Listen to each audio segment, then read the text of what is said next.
محترمہ کا کہنا ہے کہ ہماری شادی کو 5 سال گزر چکے تھے، لیکن میں اسے ایک بھی بچہ نہ دے سکی۔ روزانہ لوگوں کی باتیں سنتی تھی، تانے سنتی تھی لوگوں کے، اور گھر والے بھی باتوں باتوں میں تانے دینے سے باز نہیں آتے تھے۔ اور میری اندر کی اور میری اپنی کیفیت کچھ ایسی تھی کہ جیسے یہ سب کچھ میرے اپنے بس میں ہے اور میں جان بوجھ کے نہیں کر رہی۔ ایک دن میں نے سب سے تنگ آ کے اپنے شوہر کے قدموں میں بیٹھ گئی، اسے کہا کہ وہ دوسری شادی کر لے۔ پہلے تو وہ مان نہیں رہا تھا، لیکن میں نے اپنی قسم دی تو مان گیا، لیکن ماننے سے پہلے وہ رویا بہت، اور ہمارے اس فیصلے سے ہمارے گھر والے بہت خوش تھے۔ میں نے اسے اپنے ہاتھوں سے دلہا بنایا، اور اس دن جو سب سے زیادہ خوش نظر آ رہا تھا وہ میں ہی تھی۔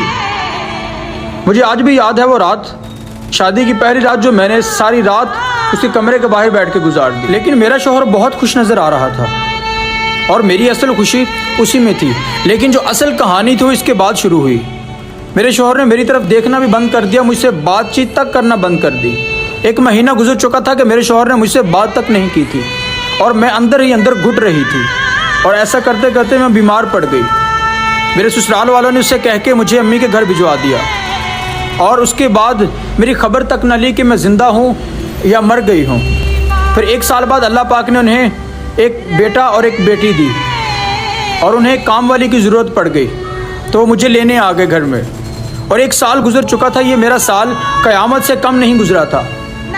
گھر والوں کے لاکھ منع کرنے کے باوجود میں پھر بھی چلی گئی اس کے ساتھ۔ سارا دن گھر کے کام کرتی اور رات کو سٹور نما کمرے میں جاگ کے گزار دیتی تھی، اور مجھے اس بات کی خوشی تھی کہ کیا ہوا اگر وہ مجھ سے بات نہیں کرتے، لیکن میری آنکھوں کے سامنے تو ہے۔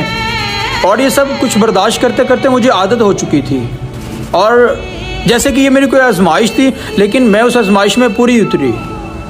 لیکن اس ایک بات کا دکھ ضرور تھا کہ اس بے درد انسان کو کبھی بھی میرا احساس نہیں ہوا، کبھی بھی مجھ سے اس سب محبت کا کوئی احساس نہیں ہوا جو اس سے کی تھی، اور وہ سب کچھ کبھی اسے یاد نہیں ہے جو میں نے اس کے ساتھ رہ کے گزارا تھا۔ لیکن پھر اللہ کی کرنی ایسی ہوئی کہ وہ کہیں دعوت کے لیے جا رہے تھے تو ان کا ایکسیڈنٹ ہو گیا۔ بیوی اور بچے ایکسیڈنٹ میں انتقال کر گئے، لیکن وہ خود بچ گیا۔